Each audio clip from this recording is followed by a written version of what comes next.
Welcome to the Homeschool Together podcast.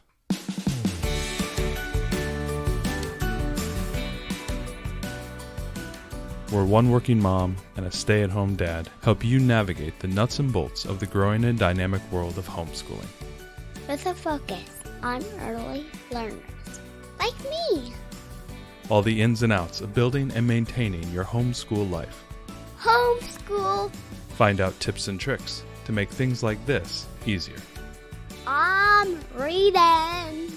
And ultimately, enjoy educating your kids. And what's that last thing?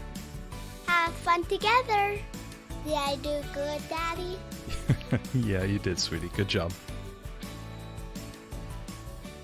Hello and welcome to Homeschool Together. Thanks so much for joining us. If you have a chance, head down in the show notes and you'll see all of our great links, as well as links to our YouTube channel, which if you're hearing this today live as it drops, we will be finishing up our videos from our Around the World journey on YouTube. If you're following along, we're doing the Build Your Library Torchlight combination, and we are finishing up our final videos this week. So keep an eye out for that and you'll see the last of those videos. But don't fret. We are not going to stop. We have more videos planned to go into more depth about some spines and more details about the combined curriculum. So we know there's a lot of new listeners who are getting prepared to do this coming year, and they're going to be doing the thing that we just finished. We're excited for you. Yeah. If you have a chance, head back and see our review, our hour and a half long review of the whole a couple thing. weeks ago. Yeah, a couple weeks ago. And then also we'll have our videos as well. And then we'll continue to drop more videos along the way to help you out, give you some ideas, some good spines, and some final thoughts, and as well as the new curriculums, our first grade curriculums that we'll be doing videos on those as well. We have committed to ourselves over a wonderful filet mignon dinner of our anniversary. Yeah, it was so good. Yeah, so we've been together for a very long time. So I say that like it was a bad thing. No, it was a fabulous thing. But yeah, we are committed. We're going to do videos. I'm in the middle of a Harry Potter unit study. I think we're going to go ahead and do some videos about that. I'm staring at the shiplap that should be on the wall. That's been here for, what's the joke? I saw it the other day. A couple finishes DIY 4-hour weekend projects 2 years later. Right. Yeah. So we're trying to get this like backdrop up so that we can do these YouTube videos and it looks really nice and you don't have to see us sitting in front of our monitors anymore. But we got COVID, and so that took a couple of weeks out of our life. And now we're trying to just recover and get out of the house and enjoy the fact that we can go out of the house again and be well. So yes, we're going to get that done in our YouTube videos. They're going to go up a notch. So stay tuned. Stay with us. We're going to talk about the Harry Potter study. We're going to do a video. Probably we're finishing up Blossom and Root Space for Kinder Science. Yes. Probably talk about that. We will be starting into, and I got to finish my planning, but we will be starting into a combination of prehistory with Blossom and Root and Build Your Library, and that'll be leading us into Build Your Library 1, Ancient Civilizations at the 1st of 2023. So, we have a lot to cover and talk about. I know that's going to be a popular combination. I know people are interested in that one too. So, stay with us. We're hoping to put together some cool stuff. And one of the things we talked about was this really neat nature notebook that you did for the kids. Yep. And you had this cute picture. It was like a Pacific Northwest background image, and then this picture of a dad and two kids in like cartoon, and it was super cute. And we had told people that we made it with Canva, and a bunch of folks said like, wait a minute, what's Canva? What is Canva? So by popular demand, today we will be talking about Canva. We're going to go into Canva, which is a really cool tool, and we've been using it now for a couple of years here with the podcast, and you'd used it before that as an author with your covers and things. I make book covers and also marketing materials for like banners for newsletters and things for all kinds of things. So we've been using it for a long time, and I guess we forget that it's not, as readily available in the minds of everyone else. And it's an amazing tool, not just for small businesses or for podcasts like this, or if you have a blog or some other kind of, a YouTube channel that you're kind of vlogging what you do, like we kind of do.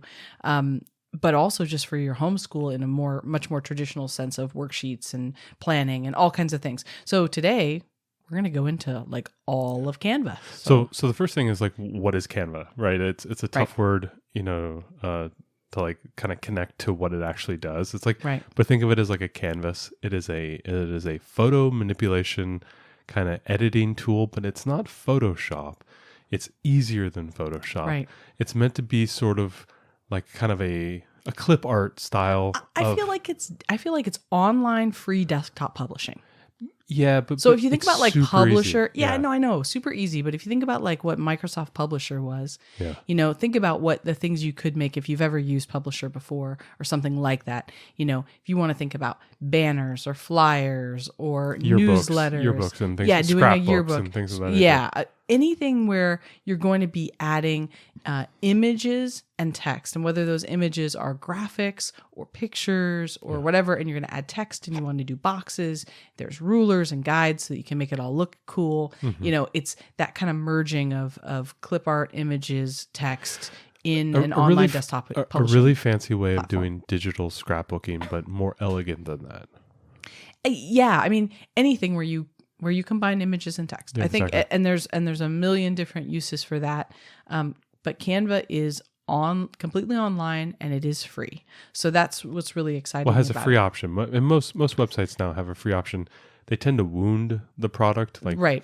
Figuratively, they wound the product so that it wants you to pay for the tool. Mm-hmm. We found that the free Canva is incredibly useful, and you could live forever in free Canva. I mean, I think you could do a lot. The difference Yeah. between free and paid really is that you're just not eligible for some of the templates. What's really great about Canva, and like something like Publisher used to have this was like, and PowerPoint has templates, right? So you've got a template to do, I want to make a banner and it's got a template. The thing about Canva that I think is amazing is they have so many templates. It's been around for a long time. The and number they've- of templates they've is like insane. Yeah, they've aggregated so many templates, and they actually, I think they have a whole department that actually sources beautifully designed templates from designers, and then they use those as like, here you go, just go ahead and use this. Right. It's like if you want to do a template for like a type of a flyer or something, or a banner or something. I mean, They got stuff right the out of the number box. of templates they have is just astronomical. And so if you have the free version, then you don't get access to all of their designs. Mm-hmm. You also don't get access to all of the photos and all of the clip art and all of the shapes. Yeah, they So- partner with a few companies. I think Right. Pixabay is one of them, where you get access to what would normally be behind a paywall for you to purchase the images. You get to use those images for free.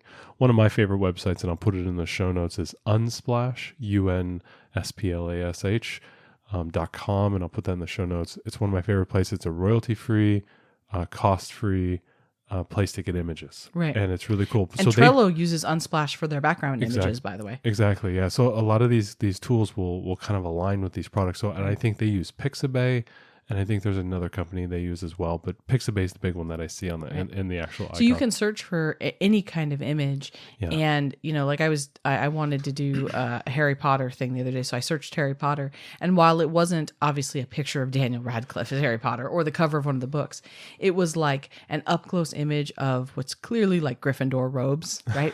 But doesn't actually say the words Harry Potter on it, things like that. So you can get all kinds of really cool stuff.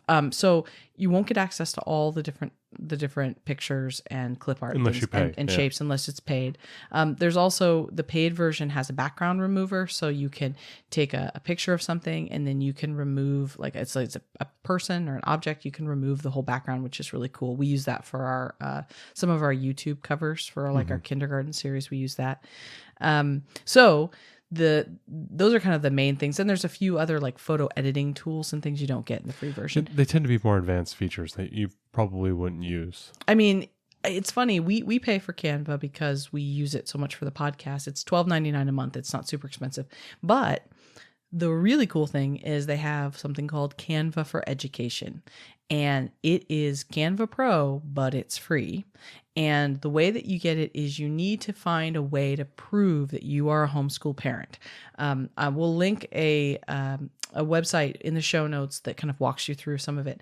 But basically, one of the ways you can do that, you could, if you have we have an ID, for example, from our parent partnership that says I'm a teacher educator. If you have some sort of an ID from a government institution, so a school like that would work, or some other certifying body. So like, let's say you had to do a qualification course to be a teacher in your state, or you have your declaration to homeschool might work for you. Try to supply some sort of proof that you really are a home educator and that you intend to use Canva for education, and they'll approve it and give it to you for free. Exactly. So it's really terrific. And like I said, we'll link something in the show notes. But if you don't have an ID card or you don't have something else, but you're in some sort of like a parent partnership or a co-op or something, you could even get a letter written from the person that runs that says your name and your student's name and that, you are an educator. So you might have to be a little bit creative depending on your state and what you do, but try definitely, because the number of templates that's available to you as a pro or a Canva for Education user, like you're gonna want it. And once you start using this for homeschool and you see the number of templates, it's you could make your own thing, but they're amazing, and I think you're going to want them. You could live within the free element, and when you're using the tool, it'll tell you what items are free and which one are premium. They have like a little crown. Yeah, a little crown. It says it's pro. Yeah, and then it's one of those things that it's sort of like for us, like I talk about all the time, YouTube Premium. We pay for YouTube Premium, so we don't have ads. And we get access to, original content, things like that. But it's really the ads. It's the fact that I don't have to watch ads. We leverage it so much for our homeschool. It's like, oh my God, if I had to watch a 30-second ad every time I was on YouTube, I wouldn't use YouTube. That's just the reality. And paying the $15 a month is just a no-brainer for me because I use it so much. This is one of those things that like we use Canva so much and so often. It's one of those tools that like if you can get it for free or if you just pay the $15, it really is useful. It's really amazing what you can do. And we're going to go into details about, we're talking about it from like a content creator standpoint and whatnot. And you're thinking probably at home going, how can I use it as an educator? We're going to go into details about how you in the home can use Canva to create materials, to create learning things, whatever it might be. It's a wonderfully powerful tool. And if you can get the free option or just pay for it, I think you'll find the value in it. Yeah, I mean, we noticed it like the minute we paid for it, we were like, wow, this was totally worth it. I mean, if you look at the templates that they have, think of it almost in terms of like teachers pay teachers. Yeah, and some of the amazing templates that you find on teachers pay teachers. It's a DIY teachers for teachers. Right. It's amazing. And we're going to go through all the templates, but just know that you can try to get it for education, and you can start off as a free user and then upgrade to pro or Canva for Education later if you want to. You can just start out trying it. Sometimes I hesitate to want to go through all the steps to completely get it all dialed in for free and have not used it before. So you might just want to get an account and check it out. But I think that you're going to find there's a lot here. So let's go right into the basics. Let's talk about some terminology that people will, they're going to go home. They're listening to the podcast. They're out on a run because they're keeping up with their New Year's resolutions. And a run to the grocery store. Run to the grocery store. I find that I'm always listening to my podcast, like when I'm in the car taking the kids somewhere. And so they're sitting there going, okay, I'm going to come home. I'm going to create an account on Canva, and I'm going to have a free account, and I'm going to want to immediately begin to do things. So let's talk to them a little bit about terminology and some basics. First thing is the templates. Right. So there are so many different things you can create. And you go think of it as like a blank canvas. A lot of times, the scariest thing of when you're using something like Photoshop and whatnot is they just give you you start from scratch. There's like nothing there. And you're like, well, what do I do? Like, I want to make a scrapbook page in Photoshop. I mean, technically you can do that, and I've done that. Yeah.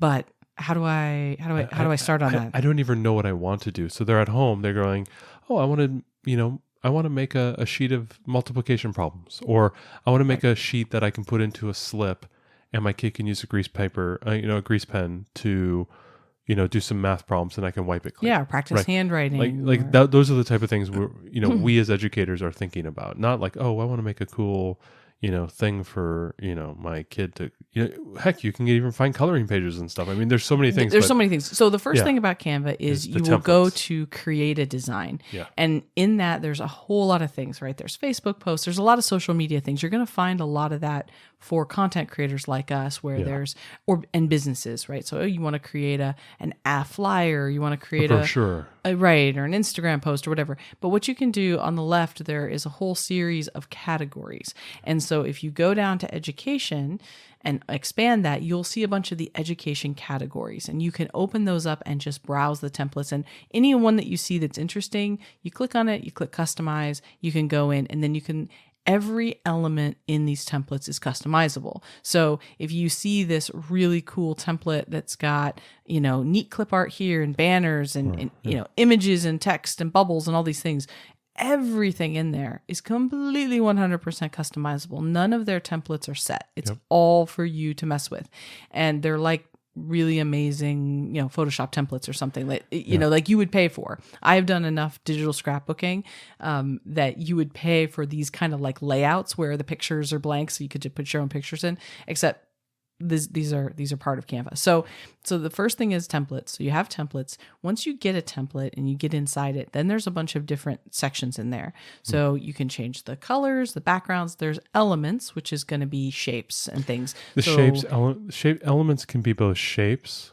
They can be void shapes where it's like it is a certain shape that you can add an image to. Right, like it's a heart shape, and then it has. I'm going to add a picture of my daughter into it. Right, and it's going to conform to the heart. It'll conform to the heart. There's other things that are like gradients where you can set colors, say, it's going to be blue to red, and then I can like stretch the gradient or whatnot. So all the different rectangles, circles, ovals. Those are more like classic Photoshop. There's lines things, and arrows, and you can really try to select just about anything. So there's all of that. Some of them are block oriented, but some of them are really beautiful and elaborate and wonderfully designed. So and they have a search tab for every single one of these things. So you have your templates, and then you can click on elements. And once you click on that, they show you, the popular elements, and then your recently selected elements are up at the top. And then you have the ability to just search like, I'm looking for an arrow. I need an arrow because or I'm looking for a greater than symbol because I want to do some math problems, or I need a plus, right? I just need a plus sign. And they're going to show you all these different plus signs. Really cool, stylized, different things. So under the search, once a template, like if you're looking for a template, you can search there as well. So you just put in the search term. The minute you find the thing that you're looking for, because it's all graphic, you just click on it, and then it is automatically placed into whatever you have in your design.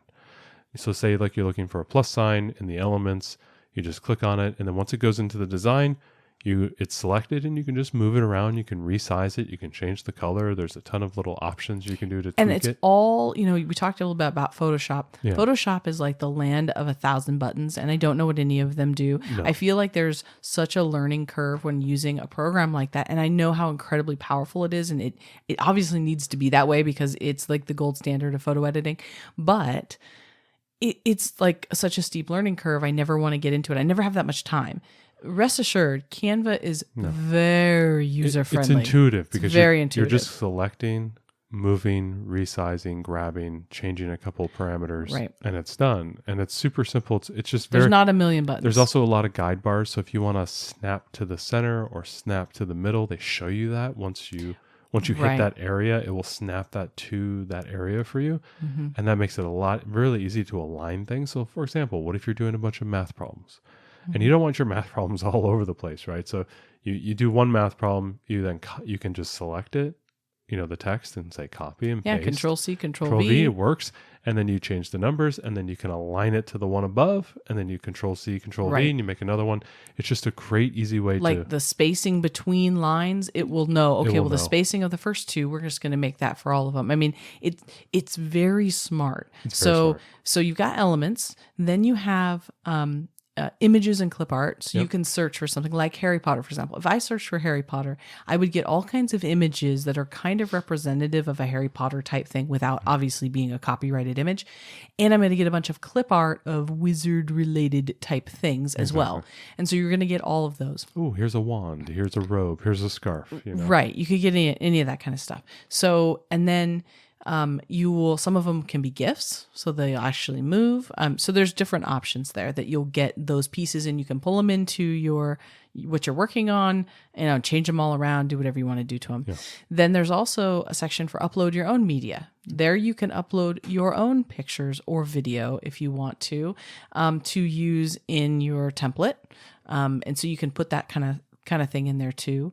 Then there's text, and the text is not just like, oh, select a font. You can do that, but there's also a bunch of like text templates where they'll put a couple, 2 or 3 different text styles together to show you how they can look together and how they will complement each other. And sometimes they're so just like in most photo editing or photo manipulation tools, you can multi-select and group things. And a lot of times with those fonts, when they drop them in, there'll be a group of fonts, and then you just select one. You go, oh, I don't want that one. I just select it, or I right click and say ungroup, and then I select it and I delete it. It's just a simple delete, right?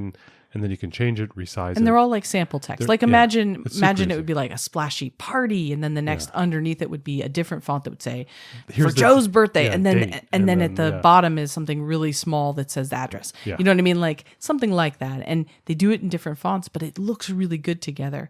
And the fonts all have different abilities, not just bold and italicize and underline. You can do like a shadow. You can glow them. Yeah. You can offset blur them. You can make them different colors with blurs. You can do a bunch of stuff, and it really guides you through all of those really well. So it does a really nice job. And what's great, and just step back just a tad. This is all through the web browser. There's no installed software. Nope. So everything you're doing is being saved automatically. And so if anything happens where you're like, oh, all of a sudden I lost my internet or my computer crashed, not a big deal. As you're manipulating everything, it's instantly saving on your Canva dashboard. So you don't have to worry about losing your work.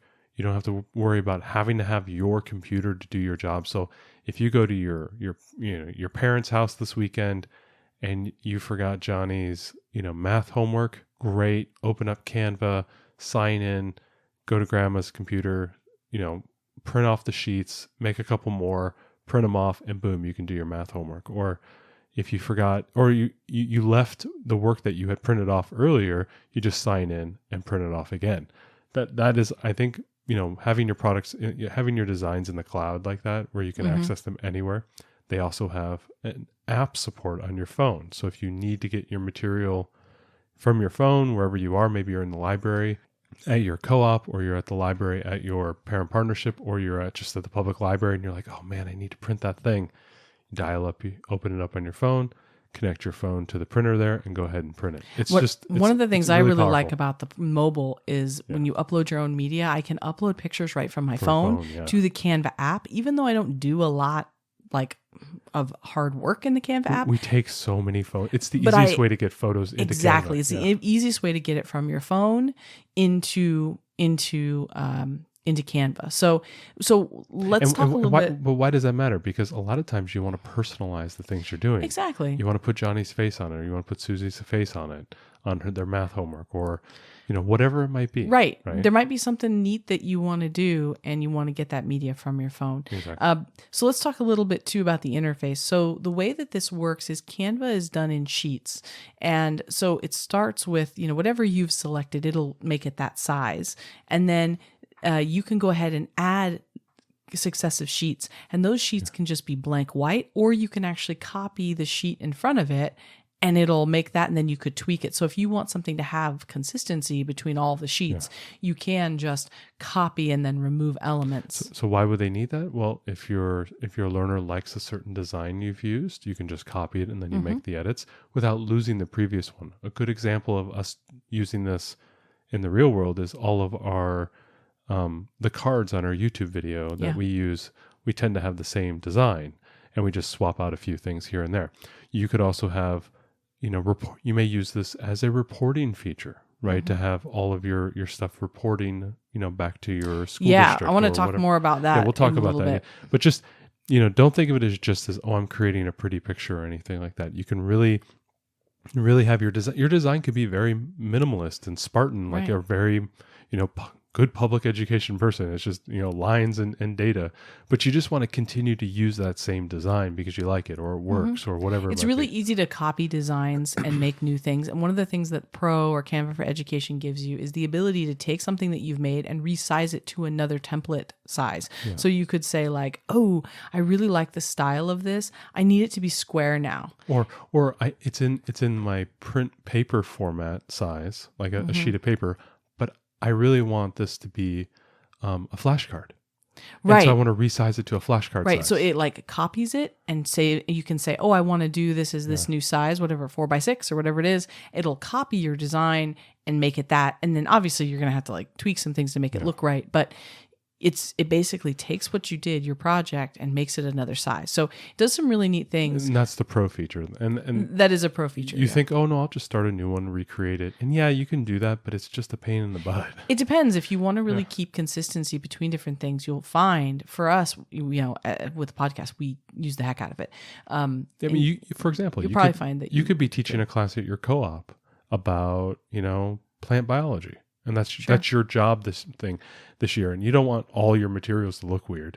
Right. You want to have the some level of consistency. Right? Absolutely. I think that there's a lot of goodness there. So let's talk a little bit about how it saves. So you can take anything that you do in Canva. One of the things you can do is they have a feature where you can go ahead and make your design into a physical thing, like a t-shirt, a tag, stickers. You can, you have to order whatever. So you can do something cool. If you want to do custom shirts for your homeschool, do them with Canva, because you can make this super cool design about whatever homeschool academy and make shirts with it, make bags with it, tote bags. I mean, you can do whatever. So there's some cool stuff there. But in general, when you're looking to download something digital, you can print right from Canva if you want to, but you can also download it as images. You can download it as PowerPoint. You can download it as document. You can download it as an MP4, so you can actually make a video. You could make video capabilities. Exactly. You could make and they have a little bit of video editing too. You could make like a cool border. Let's say that your student did a science project.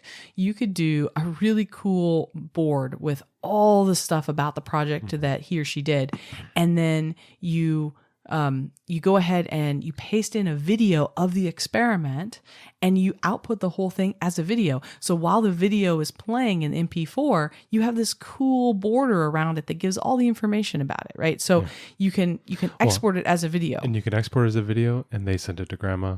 They send it to their cousin, whatever it might be. Whatever. And they have the pride. And this is the thing. This is so easy that I don't think we think it's for the adults, but it could also be for the learners as well. That is a huge part of this, I think. And there are some of the templates we'll talk about that would be great for your learners to use themselves. And I think this is friendly enough that kids can definitely use this, once you reach, basic computer skills age. Yeah. I think the formats are PNG, JPEG, there's a PDF, there's the PowerPoint option. PDF.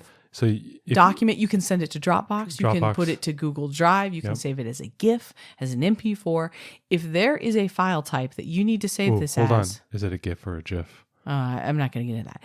If there's a file type that you need, chances are Canva will save to it. Yeah. So you could make an entire PowerPoint presentation in Canva with all their cool templates and not have to worry about messing with Microsoft products if you don't want to. Exactly. Maybe you're like a Google Slides person and you just don't want to do that, but you need to create a PowerPoint for something. You could do it all in Canva. So it's important to know how you can save things. The other thing about Canva is it can do most typical photo editing. Yeah. So anything that's not too crazy as far as photos go. I have used Canva to do some digital scrapbooking, and I can put a photo in there. I can lighten it. I can change the color saturations and the hue. I can do some basic autocorrect stuff, cropping, and there's a whole bunch of sliders of things. You can't do anything like Photoshop Advanced, but most photo editing that you would probably need to do, you can do in Canva. Similarly with video editing, you can do some trimming and things, but nothing too crazy. But it does have, for me, it has enough photo editing capability that I would rather use it than use something else, because it's intuitive. It's intuitive. But think about it like Microsoft Photo Editor, level of photo editing tools, just the basics. Yeah. But 99% of the time, that's all we would use anyway. Well, it's a smooth interface. I rarely have any issues or glitches or bugs or anything. They have a very good product. So you're right. Like it is just very intuitive and it's very easy to use.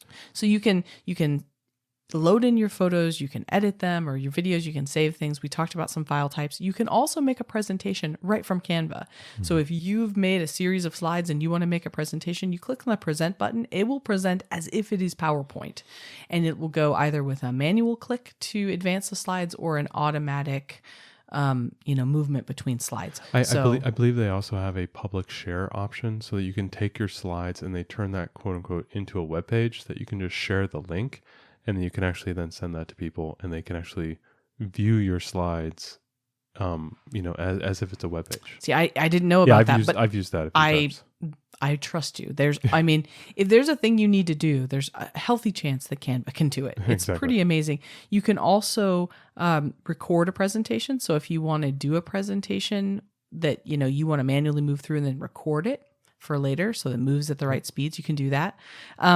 You can share anything to social media. It has all kinds of abilities. So you could make a design and share it to Facebook if you wanted to. So if you've got a co-op that you're in and you want to share something, you can do that. Exactly. You can send it via messaging and email. So you just take your design and email it right from Canva. And there's lots of different, other ways to share. I believe you can also share. You can also share designs across people. I know you have the ability to, like, if you have somebody else in your co-op who has an account, you can send them your design, and then you guys can share it between a group or a group editing. A group of editing. I know for my writers group, we have like one Canva account and we all use it to make images for Facebook or a new flyer or a new whatever. Like we're always using it, and people can go into it and sign in and then create something very simply or use something that we've already used before.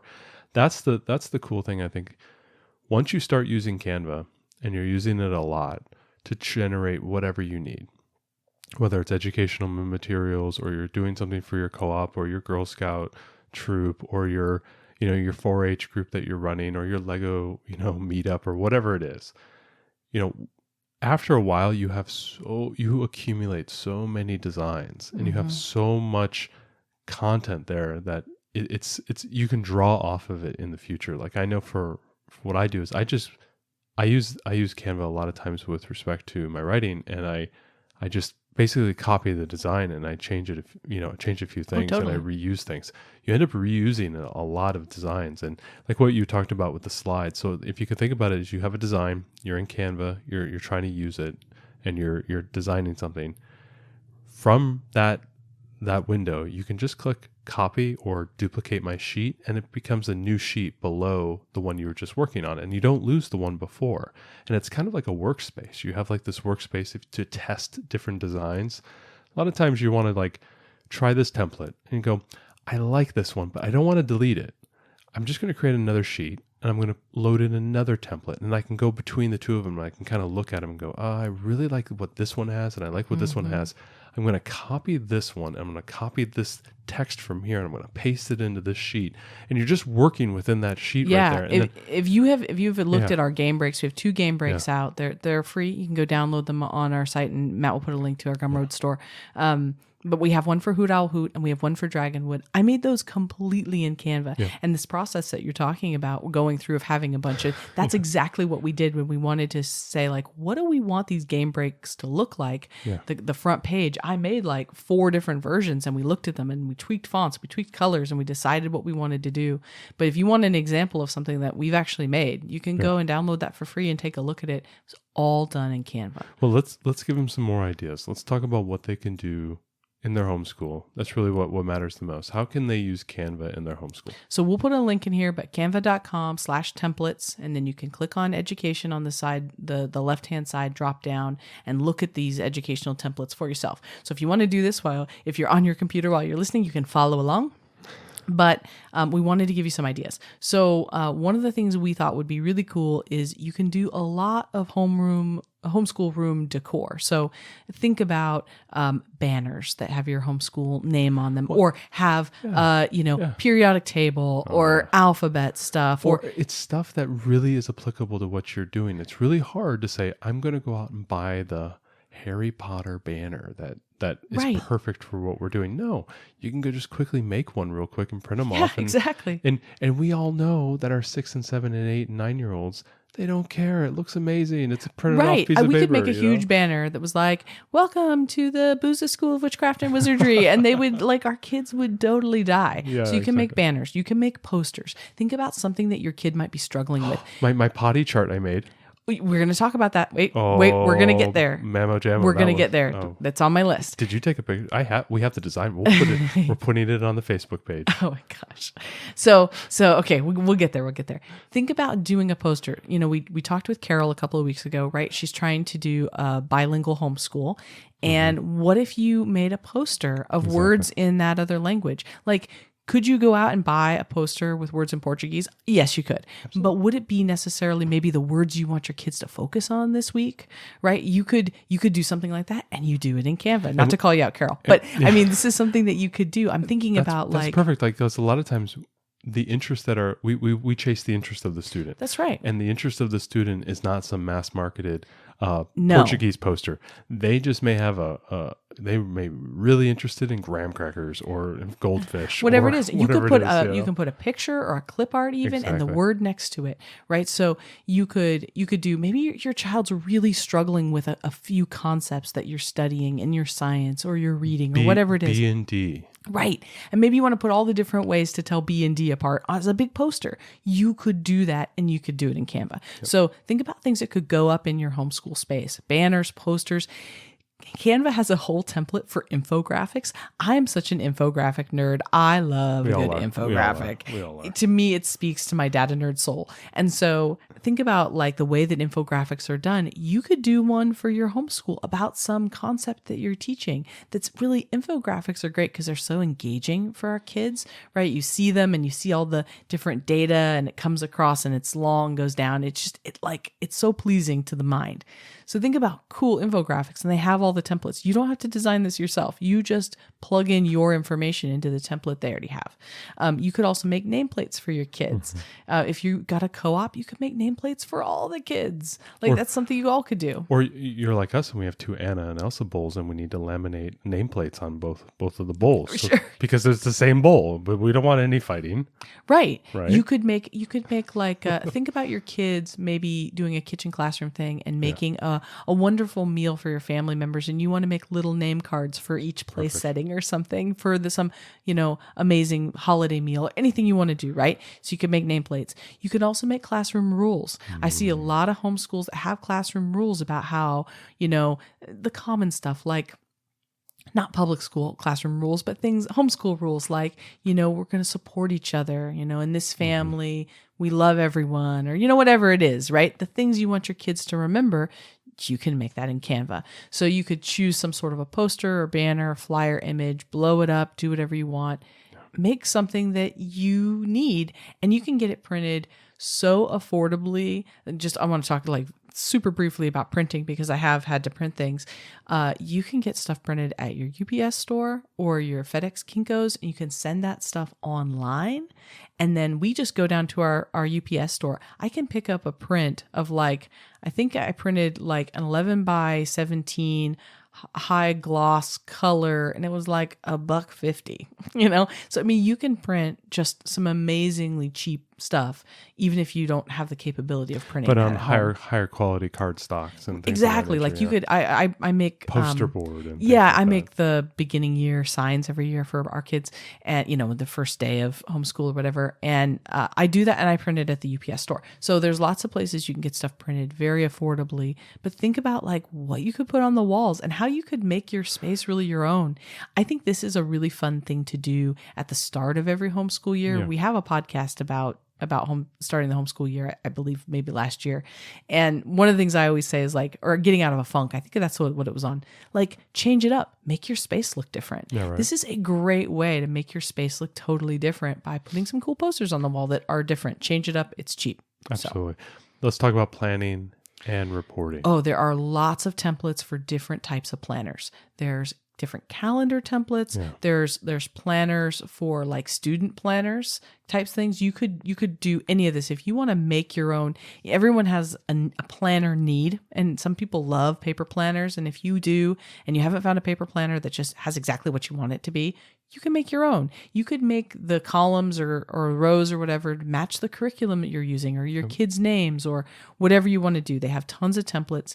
They have checklist templates. So you could make a bunch of checklists. Maybe you want to make a laminated checklist that your kids can go through. Oh, I'm going to get there. But I mean, for homeschool specifically, what if it's like, oh, we do 3 math lessons a week. We do 2 this, whatever. You could do checklists and have your kids be able to check stuff off. Or maybe you like to do checklists yourself and you like to write them out at the beginning of every week, and then you can check as you get stuff done. I love that. Yeah, I know you love that. You can there's agendas, so you can make an agenda for the day if you want to.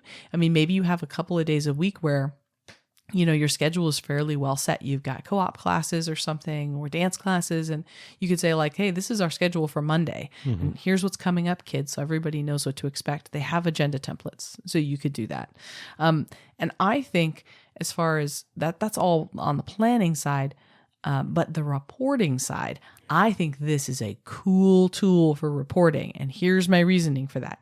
You can make a great template that you can use some of their templates and whatever, and make a few different pages in Canva that have whatever types of reporting you want to do. Mm-hmm. And then let's say like you have a page that's for ELA. You have a page for math and a page for science, whatever. And then you can take a picture of their work on your phone, go into the Canva app, upload that picture, click copy the ELA, whatever, and paste it in there. And then and with a date, and you've got your reporting that, hey, this is what they did. So, you can quickly take a picture of their artwork, anything you want to do. You could use this. Book images that you read. Right. You take images of books. Artwork and anything. Activities and things. You could use this. This is one of the things that would be good for reporting if you're required to report. But it also might be really cool to do like a homeschool scrapbook at the end of the year. This is all the cool stuff that we did this year, kids. And hey, remember this artwork that you did? This also could help you from not having to keep all of the artwork, so digitize the artwork. You could say, oh yeah, let me take a picture of that and then we can throw it away. Like my 3-year-old Monet, Right. So I think that impressionist artwork. If you set this up right and you need to, how easy to snap a picture and drop it in. This would be easier for a reporting template than Trello. Probably. Like this would be easy. So I think that that's a great option. Maybe just put it in your mind. Think about how you might use it to report or record or scrapbook the work that you've done. So we have this idea of online whiteboards. What are those? Yeah, so they call it online whiteboard in their templates. Think of it as things a teacher might draw on a whiteboard that then she or he would ask the class to fill in. A Venn diagram.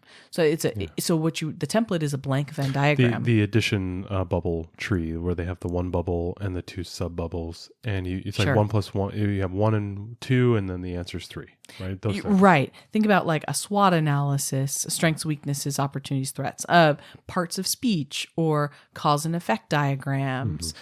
So things where somebody might put this and there's information that needs to be filled in by the student or by the group together as like thought experiments. Yeah. So those are what they call the online whiteboard templates. And then also storyboards as well. Storyboards as well. And there's some really cool storyboarding stuff in there for writing. So the thing I think a lot of people will jump onto immediately are the creating their own worksheets. Oh my gosh, specifically the worksheets are amazing around reading and math. I think those will be that's the linchpin here. I think for most of the people listening to this is the ability to generate high quality worksheets really fast. And they have wonderful templates to start with, especially with math. They have starting templates for speech, for letters, for types of words, nouns, adverbs, verbs. Oh yeah, they have handwriting. Handwriting. Yeah, the handwriting ones you saw can were search really by cool. grade. I saw a handwriting one. It was like, write your name. And I went in to customize it just to see what the deal was. And the font that they use actually includes the 2 lines above and below and the center dash line. It's in the font. So every time you type a letter, the number, the letter line is coming with you. Right. Yeah. The lines come with you, and the font is actually dashed.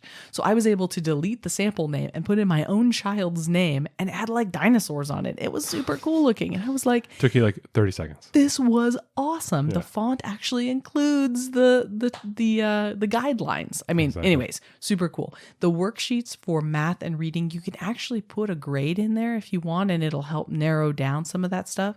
But they have these math worksheets. I can't wait to print these out. They have their holiday worksheets, and they're based on grade level roughly. Yeah. And it's like there's like Halloween ones, and it's all done by a pumpkin is 5, and 2 and pumpkins added together is what? Right. Yeah. Witch's hat is 3, so pumpkin plus witch's hat is, know. And so there's these like really fun holiday themed you worksheets. Noticed there was a lot of holiday themed things. There was cool holiday themed stuff. Yeah. And there's all types of different worksheets. If you find like our child loves to do like decoding, where, this letter equals this, and then you use it to, you do all the problems and you use it to decode a message. They have that kind of stuff. Ralphie's Little and was it Little Orphan Annie decoder ring. Yeah, the Dick Morrill team. That she loves those things. Yeah, she loves to solve those kind of things. So if you need, you're working on reading practice, like you want to do, find the missing letter in common words, and you have all these different clip arts, and you could change them if you wanted to. I mean, the worksheets on here are like teachers pay teachers quality worksheets. You guys have got to check them out on that canva.com/templates under education, because I was blown away when we were looking at these. I mean, we knew a lot of what Canva did, but we took a look before this episode just to like really understand all the options. And we were even surprised. There's literally so much. It's hard. And they're adding more. They're adding so much more. It's hard to know every single little piece of it, but also for tests and quizzes as well. They have test and quiz templates that you can use. They also have tracing and dot to dots. Oh my gosh. If you're doing like a preschooler, and I searched like dinosaur and I got so many dot to dots under, because you can search for a word under a specific type of template. So you can click on like the worksheets one and then search within that. So I searched like dinosaur within worksheets. Oh my gosh, you got a kid who's into dinosaurs, you could have dinosaur math and dinosaur reading and dinosaur dot to dots. And we could put, we're getting ready to do prehistory, right? So I was interested in dinosaur things. And they have dinosaur tracing lines. Like I could print those out for my preschooler to do while we're reading books about dinosaurs. She can be doing tracing. And maybe my older daughter's doing some dot to dots while we're doing this reading. I mean, they have some awesome worksheets. I can't wait for you guys to check these out. I think you're going to be blown away by what you can get. Then moving on, like presentations and projects. So thinking about that little bit older child, maybe they have something that they need to present, something they need to put together. Having beautiful templates is a great way to stand out and these templates are specific. They've got art and English, math, science, history templates. They have ones for group projects. So, and these templates are not just a single page. It's like the group project template, for example, it's got the title page. It's got what the assignment was, the members of the group where you can put pictures of each kid and what their thesis is. And I mean, it like has so many pages. And so one of these templates is not just a single page. It can be a group of pages. And if you wanted to do some sort of a presentation on something, depending on the subject, there's a ton of templates to do that to help your kids make really awesome presentations. And they can, learn a lot of computer skills while they make those presentations too. Then all about me things. There's these all about me presentations where the cover, you put a picture of the kid and every page has a template of something about the child. Yeah. And you can almost put it together like a booklet. Yeah, it would make a book when you were done. And I was thinking to myself, like, I gotta print this out. I kept saying to you all morning, I gotta print this out. I gotta save this one. He goes, you just start starring things, Ariel. Just start starring things. Come back to it later. Well, and that's a good aside. Like if you see something you like, you have this ability to star it and save it away, so you don't have to go back and search for it again. That it'll be in kind of this, special favorites folder. Right. That if you want to find it again. Right. And when we're talking about presentations and projects, another great thing is brainstorming tools, like making a mind maps and, different templates for helping the group think. If you've got a robotics team or something that, you're working on a new project. Any type of group project, right? Right. And you're trying to all coalesce your ideas into one common vision. They've got a lot of templates that can help the team work. So not just present the information, but during the process of, completing the project. Absolutely. And then doing newsletters if you have to do that for, a group, if you're running, your local little Girl Scouts group or whatever it might be, you want to send out a regular newsletter that looks really nice. Well, then you can generate that and just use that as your template. What about like a historical newsletter? I remember in school, I think I had to do like an Oregon Trail newsletter maybe, where you basically had to incorporate the things I'd learned about the Oregon Trail into a newsletter and, and submit that as an assignment. I think that's what I did in school. So you could even do a science newsletter where that's what your child submits, how they communicate their learnings on a topic. Yeah, their own little gossip rag from the 1800s, Lady Right, Feather you could Down make or your whatever. own whistle down. I'm sorry, whistle down. You could make your own daily profit. I mean, so there could be some cool things. And what's cool about it is, since you can put in the MP4 video files, you could have the living animated artwork in your quote unquote daily profit. Right. Your kid could be like, okay, I want you to film, you pretending to be, who's his uncle? Come on. Sirius. Sirius Black, right? It wasn't his uncle, but okay. Okay, whatever. Godfather. The Godfather, whatever. The Godfather. On the magazine, they were all reading it, and he's like really angry and yelling and screaming. Right, yeah, you could film something and then turn it black and white and put it in Make a Daily Profit. Exactly. How cool is that? How cool is that, guys? How cool is that? And then you make it a GIF so it just repeats. Yeah. Really cool. So moving on to Gameschooling, there's a lot of applications to use Canva to create sheets or scoring pads or create your own game board. You're tired of buying Yahtzee pads, Yahtzee. Oh my gosh, yes. I mean, or like all of a sudden you pull out the game and you're like, oh, let's do this, and you realize we don't have any more, X sheets. Right. Well, fine. We'll make your own Mad Libs. Oh yes, there you go. That'd be a great one. Yep. Make your own Mad Libs and include words that you're studying. Especially like, I know we're not really into it, but if you're into, any type of RPG role playing game, and you need like character sheets and things of that nature, and you want to design your own. Oh yeah, that'd be really cool. They have your own flair to it. Whatever, an elf or I'm a dragon lord or whatever it is. Think about making your own scavenger hunt sheets. Yep. I mean, there could be some really cool things that you could do. I saw a parent who had taken some artwork. I want to say it was Harry Potter, but I don't know where it was from. Made their own playing cards. So they made their own playing cards in Canva, cut them out, and Mom and Dad are the king and queen. I don't know what the deal was. Little sister's the Joker. But they know they were special. They like made up their own game, Yeah, right. and they used it to teach like math facts or something. They found something that their kid was into, and they made their own playing cards in Canva, which I thought was awesome. No, that's amazing. Also, if you can take it maybe one step further, a little bit more of a creativity thing, you can look at comic strips. If your kid is really into artwork, there's some cool comic strips, y'all. There's comic strip templates. There's also coloring pages. Those comic strip templates. I just want to talk about this for a second because these were super duper cool, you guys. Okay, so it's a comic strip. And then when you go into it, the template pieces that you can move around, it's like the people's bodies and there's no expressions. The expressions are a separate thing that you can change. So you can change their expressions, and then the bubbles for them to talk, those are all different too. So you can take this template. The one thing about these templates is they're basically already all complete when you get them. Mm-hmm. And you need to then manipulate them to change them. So you can just go with it as is if you wanted it to, but you can make it your own and do something different. And I loved that they had the bodies of the characters, and then you could change the expression, so you could make various comic strips from especially this. If you have a kid who doesn't have the drawing skills yet to actually do their own comic, they can easily click and drag and select on a mouse. It gives them that outlet for creativity. Absolutely. I thought that was really cool. And then coloring pages. The coloring pages were awesome. They had. We were looking earlier at letter coloring pages. So it was like the letter A, for example, and it was a giant A that you could color, and all around it were A objects. Mm-hmm. And that was just a template. Like I could just print that. I don't have to even modify it. and they had one for every letter. I'm like, well, this is what our preschooler is going to be doing from now on.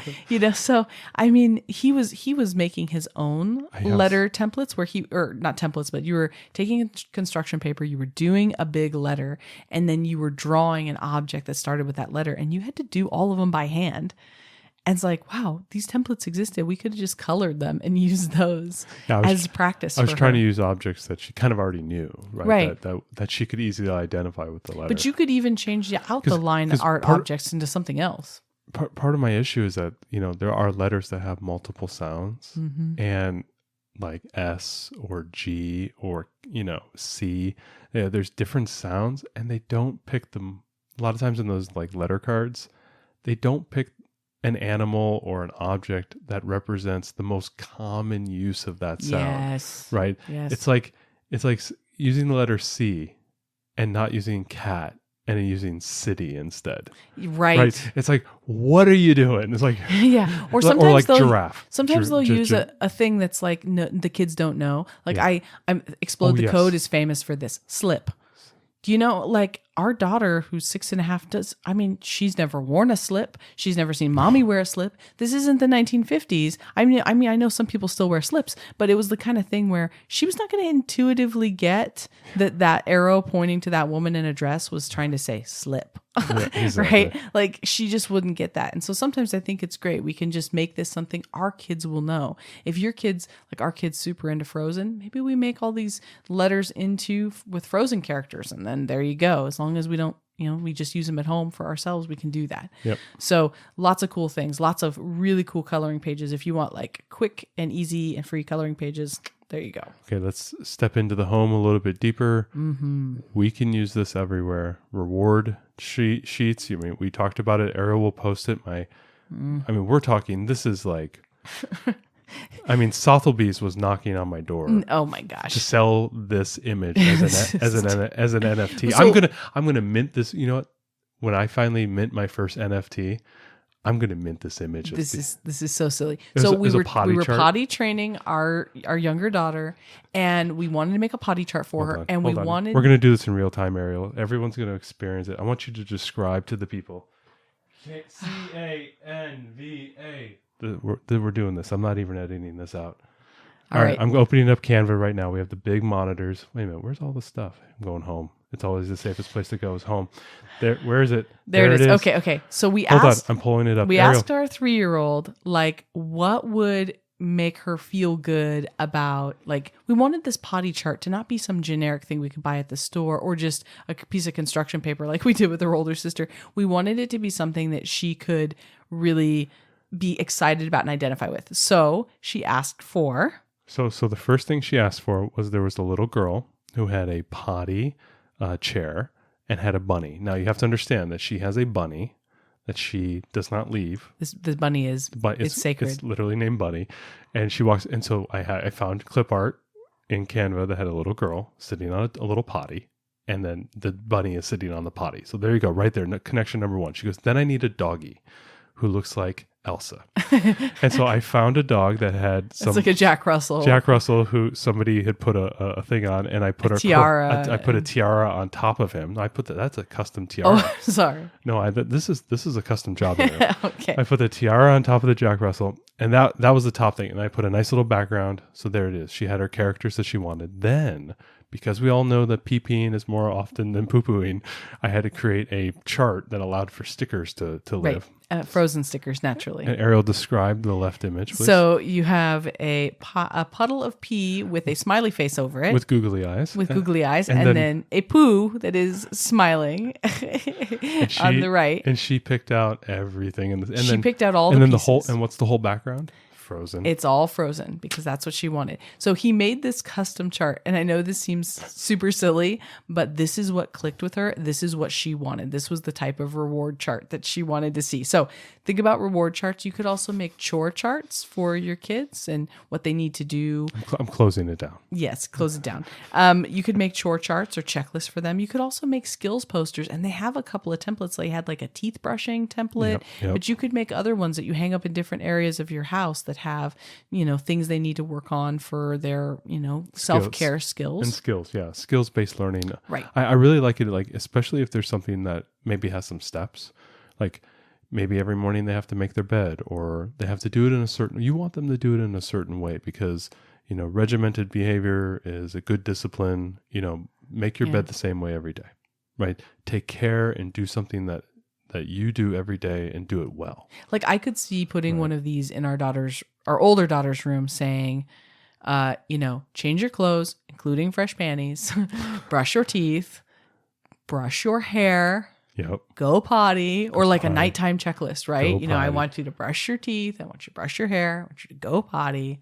Get in your pajamas, actual pajamas. Don't just wear the same thing and tell me you want to sleep in it. Actual pajamas.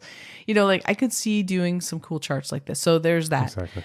The other thing for home use that I thought was really cool, this is your like birthday central. If you want to make birthday invitations or decor to go with the birthday party, they have a lot of templates. Parties in general. Yeah, lots of party stuff. So you can find lots of good invitations for parties and things like that. Lots of holiday stuff. And then we also talked about keeping memories through scrapbooking.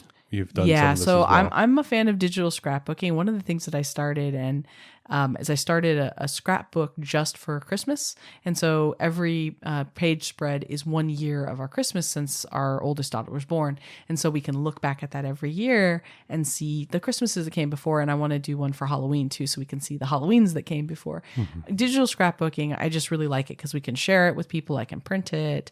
It's easy to put into photo books for the grandparents.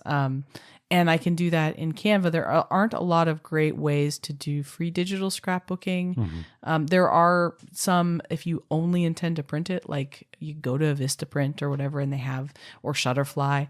But I wanted a little bit more control over it than they would give me, but I wanted it to still be easy. So I just did it in Canva. They have enough cool clip art and background wallpapers and stuff that I was able to make really great scrapbooking pages, and then I can just copy them and change the photo template, areas for the photos, and fill in with the different photos I have, and there we go. It was actually pretty darn easy to create, so I like it for digital scrapbooking as well. And then there's one last thing that you can do, which is maybe creating a class for your co-op. Yeah, if you want to create a course for your co-op or for your kids or whatever, they have templates in Canva that are for teachers that, if you want to teach a certain subject, you can search for a science topic or a math topic.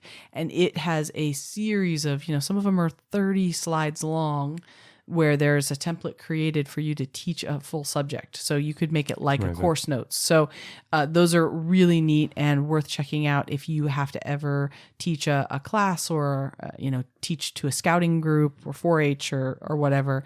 They actually have some long form templates for classes. So we have geeked out on Canva. I think we've exploded Canva for those who asked. And show us what you guys make. I know. Please. I know. Start sharing what you guys are making. It's amazing because we would love to see. It's such a great tool, and we don't even leverage it enough. I don't think. Yeah, we could leverage it even more as like a design center, and especially once you get comfortable with the tool and you use it a couple times, create a couple designs, you start printing things off. You just get addicted to it because you're like, oh, I could do so much, and you know how to make it custom to what your kids want. And that really, I think, enriches the experience of learning and enriches the connection, especially if they start seeing themselves in there, or they see their name in there. And it's just like, it just goes off, it is just such a cool experience that when they start seeing things that they enjoy and they connect to it more and it's more memorable. And I think these type of tools that are really, super free, they have a free option, but also you can get that free pro upgrade if you can show you're an educator. The pro upgrade, I mean, we just use so much of it. It's so worth it. I could not use it. It's really it's good. One of those things. I mean, yes, I could find another tool that kind of works like Canva, and there are a few other ones out there, but Canva's been around the longest, and it's the biggest, and it's the most mature, and I love it, and we both use the heck out of it. So yeah, totally. Hopefully this helps you make it the jump into Canva. I know it's kind of a wonky episode, but I think there's so many. It dovetails so well with homeschooling as a resource creation tool. something that enriches your homeschool, I think is beyond useful. And I think it can help a lot of people. So let's get into what we do at the end of every podcast is talk about, kind of what we're into. We did pool school for the first time ever. And yeah, it was really cool. It was awesome. Like I was sitting there. We have like a little 12-foot above ground, 30-inch deep in-text. Nothing exciting. Yeah, just to set the stage for everybody. Listen. We're rolling high these days. We had the 10-foot pool, and now we got the 12-foot pool. People, that's right. We're living large. It's on the patio. Drake, step aside. Elon Musk, keep your money. I've got my 12-foot Intech. I'm as wealthy as a man can be with 2 little girls. So the other day, basically what happened was I was running out of time. I needed to do my homeschooling, and I needed to get my workout in, and I wanted to get in the pool, and I did not want to miss those 2 things. And I said, okay, sweetie, you're coming out with me. I got to get my things done, and you're going to get your stuff done. She's like, Dad, this is really confusing. We normally do homeschool at the kitchen table. I'm like, we're doing it in the gym today. Come on out there. Daddy's going to be doing cardio while you're working. Yeah. And then I'm all hot and sweaty because it's finally summer here in the Pacific Northwest. And I'm like, come on, we're going to the pool. And I get in the pool, and I'm sitting there, and I'm a very large man. And I'm Archimedes, displacing the water. And I'm just sitting there. My head is like my mouth is just above the water. And I'm sitting there looking through this kind of eye hole while she's reading her book, her All About Reading book. I'm like, good job. Nope, you missed that word. Nope, do it again. So it was pool school, but Daddy was in the pool. But it just is a way to just, tell everybody, make it what you can. Don't let life get in the way.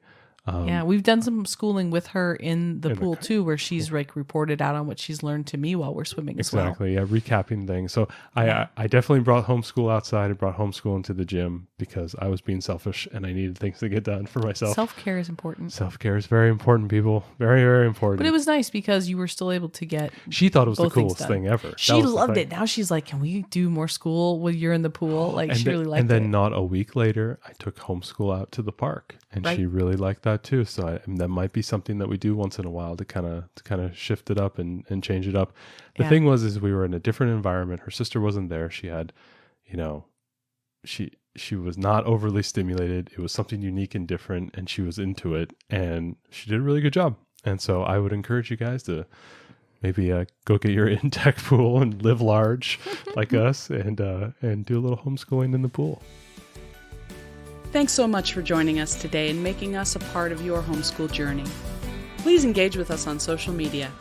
Join our Homeschool Together podcast group on Facebook and find us at Homeschool Together Podcast on Instagram. We'd love to hear your feedback, questions, and recommendations. Until next time. Happy homeschooling!